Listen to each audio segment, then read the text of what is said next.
ആയുരാരോഗ്യത്തിലേക്ക് ഒരിക്കൽ കൂടി ഹൃദ്യമായ സ്വാഗതം. ആയുർവേദ ആചാര്യന്മാർ പറയുന്ന ഒരു കാര്യമുണ്ട്. ആയുർവേദ ചികിത്സയ്ക്ക് പറ്റിയ കാലം കർക്കിടകമാണെന്ന്. ഇതിന് കാരണം നമ്മുടെ ശരീരത്തിൻ്റെ പ്രതിരോധശേഷി ഏറ്റവും കുറയുന്നത് കർക്കിടകത്തിലാണ്. മാത്രമല്ല, അടുത്ത 11 മാസത്തേക്ക് നമ്മുടെ ശരീരത്തെ ശക്തിപ്പെടുത്താൻ ആയുർവേദ ചികിത്സ കൊണ്ട് സഹായിക്കും. ഇനി ഇന്നത്തെ എപ്പിസോഡിലേക്ക്.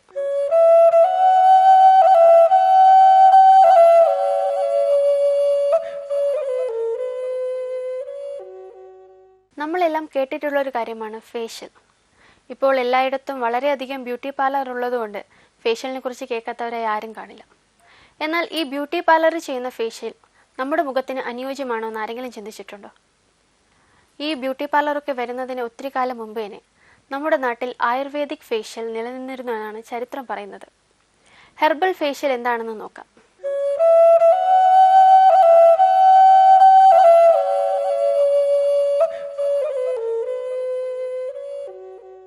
ഇന്നത്തെ എപ്പിസോഡിൽ നമ്മൾ കാണാൻ പോകുന്നത് ആയുർവേദിക് ഹെർബൽ ഫേഷ്യലാണ്. അതായത് മുഖത്ത് സൗന്ദര്യം കൂട്ടാനും, അതായത് മുഖത്തിൻ്റെ ഫേഷ്യൽ കോംപ്ലക്ഷൻ കൂട്ടാൻ വേണ്ടിയിട്ടുള്ള ഒരു ട്രീറ്റ്മെൻ്റ് ആണ്. ഇതിൽ ആദ്യം ചെയ്യേണ്ടത് മുഖം നന്നായിട്ട് എണ്ണയിട്ട് മസാജ് ചെയ്യുകയാണ്. അതിനുപയോഗിക്കുന്ന എണ്ണകൾ പൊതുവേ ആൻറ്റി അലർജിക്കായിട്ടുള്ള എണ്ണകളാണ്.